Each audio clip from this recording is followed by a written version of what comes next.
Good morning students.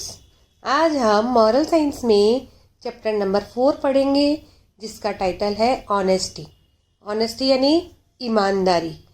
इंसान के चरित्र का यानी उसके कैरेक्टर का सबसे एम पॉइंट है ऑनेस्टी, यानी हमें हमेशा ईमानदार रहना चाहिए। इसे बहुत अच्छी स्टोरीज एंड लर्निंग ऑब्जेक्ट के थ्रू बहुत अच्छे तरीके से बताया गया है। इसका जो थॉट है वो है विलियम शेक्सपियर का। No legacy is so rich as honesty. Legacy यानी वसीयत। कोई भी वसीयत इतना अमीर नहीं बना सकती जितना कि ईमानदारी, यानी इंसान का कैरेक्टर ईमानदार होना चाहिए। उसके लिए धन दौलत और कुछ भी आवश्यकता नहीं है। We should never deviate from the path of honesty. हमें कभी भी ईमानदारी के रास्ते से भटकना नहीं चाहिए। We should never compromise on our honesty towards others, ourselves and our goals. हमें कभी भी ईमानदारी से समझौता अपने लिए, दूसरों के लिए या हमारे कुछ एम, उसके लिए कभी भी हमें अपनी ईमानदारी से समझौता नहीं करना चाहिए।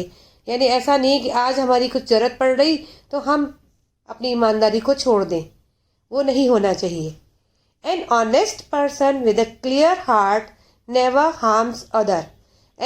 एक ईमानदार इंसान जिसका कि दिल वो साफ है, वह कभी भी दूसरों को दुख नहीं और नुकसान नहीं पहुंचा सकता। Honesty is the prerequisite for achieving any goal in life. Honesty यानी ईमानदारी एक ऐसी आवश्यकता है जो कि हमारे जीवन के गोल को यानी उद्देश्य को प्राप्त करने में मदद कर सकती है। If we stay honest despite hardship, we are able to build a great character. अगर हम कठिन समय में भी ईमानदार बन सकते हैं तो हम अपने कैरेक्टर को यानी चरित्र को बहुत महान बना सकते हैं। इसमें आपको कितना अच्छा बताया गया है कि जीवन में कैसी भी कठिनाइयाँ आ जाए, प्रॉब्लम्स आ जाए, अपने आप से ईमानदार बने रहो, दूसरों से ईमानदारी करो, लेकिन सबसे पहले हम अपने आप से ईमानदार बने कि हम अपने आप से तो झूठ ना बोलें। जब आप खुद ईमानदार बने रहोगे तो आप अपनी सक्सेस जरूर प्राप्त कर सकोगे। इसकी स्टोरी बहुत ही अच्छी सी है, आपको बहुत इंटरेस्ट आएगा, ध्यान से सुनिएगा। Changu had an unrelenting lust for wealth.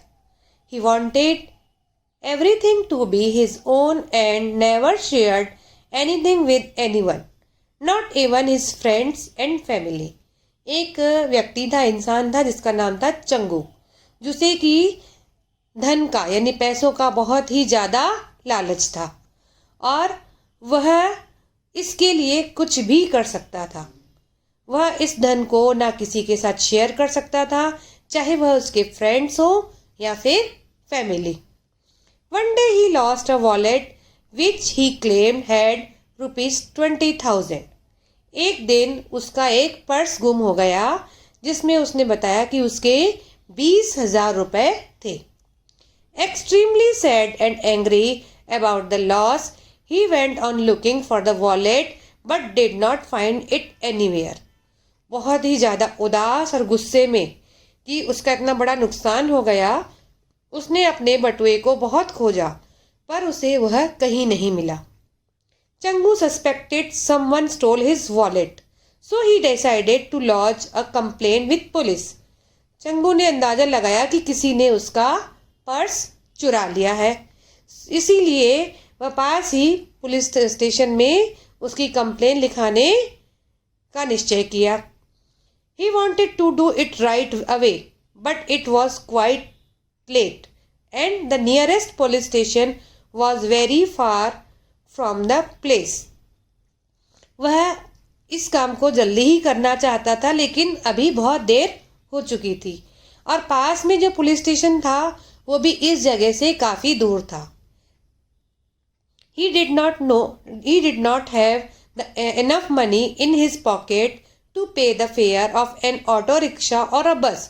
और उसके बाद इतना भी पैसा नहीं था अभी कि वह ऑटो रिक्शा या बस का किराया भी दे सके. So he went to the house of a friend to borrow some money. इसीलिए वह अपने एक फ्रेंड के घर चला गया कुछ जिससे कि कुछ पैसा उधार मांग सके. His friend Harish was a good-natured and helpful person, and he lived close to the place where Changu had lost his wallet. उसका जो फ्रेंड था वो था हरीश. उसका स्वभाव बहुत ही अच्छा था और वह सबकी मदद करने वाला इंसान था और वह उस जगह पर के पास में ही रहता था जहाँ पर कि चंगू का पर्स खो गया था. He narrated the whole story to Harish and sought his help. उसने हरीश को पूरी कहानी बताई और उससे मदद मांगी. Harish willingly lent him ₹500 and said, "It is best to first lodge a complaint and see if the police can find the lost wallet." अब हरीश ने खुशी खुशी उसे 500 रुपये दिए और कहा कि तुम्हें सबसे पहले तो जाकर पुलिस में इसकी कंप्लेन कराना चाहिए जिससे कि वो तुम्हारे पर्स को खोज सके. Soon after Changu left Harish's house for the police station, Harish's son Sonu came home. "Father, I found this stylish wallet lying on the road," Sonu said in a happy voice. जल्दी ही चंगू हरीश के घर को छोड़कर police station की ओर चला गया. हरीश का बेटा सोनू उसी समय घर आया और उसने आते ही खुशी खुशी अपनी खुशी की आवाज़ में बहुत खुश होते हुए अपने फादर से कहा कि पिताजी आज मुझे ये बहुत ही स्टाइलिश पर्स सड़क पर पड़ा हुआ मिला है. Did you open and see what is inside the wallet? क्या तुमने इसे खोला है और इस पर्स के अंदर क्या है देखा है? Harish asked his son. Harish ने अपने बेटे से पूछा. Sonu hadn't open the wallet yet. Sonu ने उस पर्स को अभी तक खोला नहीं था. He was more excited about the wallet. और वह उस पर्स के लिए बहुत ही एक्साइटेड भी था. Which he thought was very beautiful.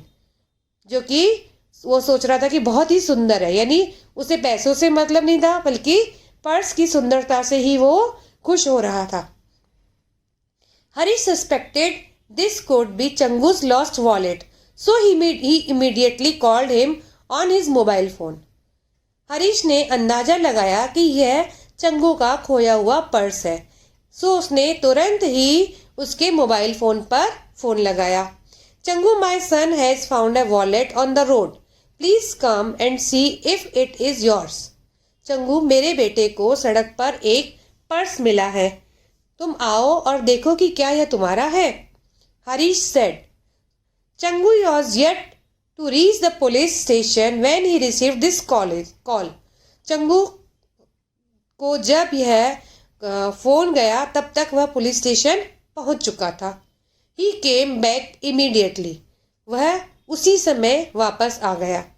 It indeed was चंगू's wallet. यह वास्तव में चंगू का ही पर्स था. He grabbed it and began counting the money in it. उसने जल्दी से वो पर्स उसके हाथ से छीन लिया और उसमें जो पैसे थे उनको गिनने लगा. Harish, it has only ₹20,000. Your son has taken ₹10,000 out of it, Changu said. Changu ने क्या कहा कि हरीश, इसमें तो सिर्फ 20,000 रुपए हैं, तुम्हारे बेटे ने इसमें से 10,000 रुपए निकाल लिए. But you said your wallet had only ₹20,000 in it, Harish retorted. Harish ने बोला कि तुमने तो कहा था कि तुम्हारे पर्स में 20,000 रुपए थे. Really, when did I say that I had ₹30,000 in my wallet? वास्तव में मैंने ऐसा कब कहा? मेरे पर्स में तो 30,000 रुपए थे. चंगू झूठ बोल गया. And threaten to file a case against Harish and his son if they did not give him an additional ₹10,000. और उसने हरीश और उसके बेटे को धमकाया कि अगर उन्होंने उसके 10,000 रुपये वापस नहीं किए तो वह उनकी पुलिस में कंप्लेन कर देगा. Harish knew that Changu was lying. Harish जानता था कि चंगू झूठ बोल रहा है। He refuse to give him any more money. उसने उसे और कुछ भी पैसे देने से मना कर दिया। सो enraged, Changu returned the ₹500 that he borrowed from Harish and went straight to the police station and filed a case against Harish alleging theft. इसी और चंगू ने गुस्से में क्या किया, उसके जो 500 रुपये लिए थे वो उसने उसे वापस दे दिए और पुलिस स्टेशन गया और हरीश और उसके बेटे के खिलाफ चोरी की रिपोर्ट करा दी। When the case came up for hearing in court, the judge asked Changu. जब ये केस कोर्ट में पहुंचा तो जज ने चंगू से पूछा, How much money did you have in the wallet? इस पर्स में तुम्हारे कितने रुपए थे? Changu brazenly lied that he had ₹30,000। Changu ने साफ साफ झूठ बोल दिया कि उसमें 30,000 रुपए थे। Both Harish and Sonu were produced in court and examined। Harish और सोनू दोनों को ही कोर्ट में बुलाया गया और उनकी जांच की गई।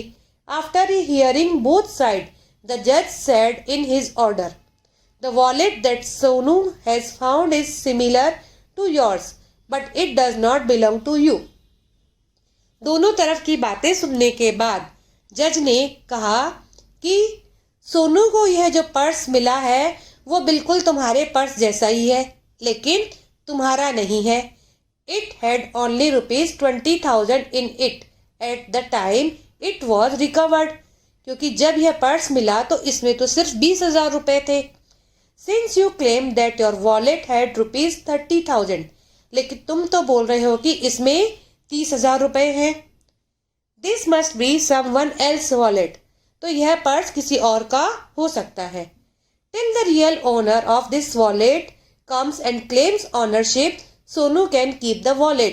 जब तक इस पर्स का असली मालिक आकर इसके बारे में अपना हक नहीं बताता तो तब तक सोनू ही इस पर्स को रखेगा। If he does not turn up in the next 30 days, Sonu will be considered the rightful owner of the wallet and the money inside it। अगर अगले 30 दिनों तक इस पर्स का कोई मालिक नहीं आता तो यह पर्स सोनू का ही हो जाएगा और इसके अंदर जो पैसे रखे हैं वो भी उसके ही हो जाएंगे। Changu was shocked. चंगू को शॉक लगा, इन्हें धक्का लगा। He said, but what about me your honour. उसने कहा कि लेकिन मेरा क्या होगा। द जज रिप्लाइड। जज ने जवाब दिया, you can file a missing complaint for your wallet and pray that the police are able to find it and the ₹30,000 you say it had। जज ने क्या कहा कि तुम इसके अपने पर्स के खोने की एक रिपोर्ट लिखा दो और प्रार्थना करो कि पुलिस को तुम्हारा पर्स मिल जाए जिसमें कि 30,000 रुपए हो। Alternatively, you could also pray for the person who found your wallet to come and return it himself। और इसके साथ साथ तुम अपने भगवान से भी प्रार्थना करो कि वो इंसान आए, तुम्हारा पर्स आकर अपने आप ही तुम्हें लौटा जाए। तो बच्चों, की कहानी कैसी अच्छी है कि हमें ईमानदार रहना चाहिए। वो एक इंसान जिसे धन का लालच था, उसने अपने दोस्त से ही बेईमानी की पैसों के लिए। तो हमें अपनी आप से, अपने फ्रेंड से, अपनी फैमिली से, पूरी दुनिया से, समाज से हमें ईमानदार रहना चाहिए। कभी भी बेईमानी का रास्ता नहीं अपनाना चाहिए। तो देखो, आपको अपने अंदर ही खुशियाँ मिलेंगी, आप खुद सेटिस्फाइड रहोगे, आप खुश रहोगे। Thank you.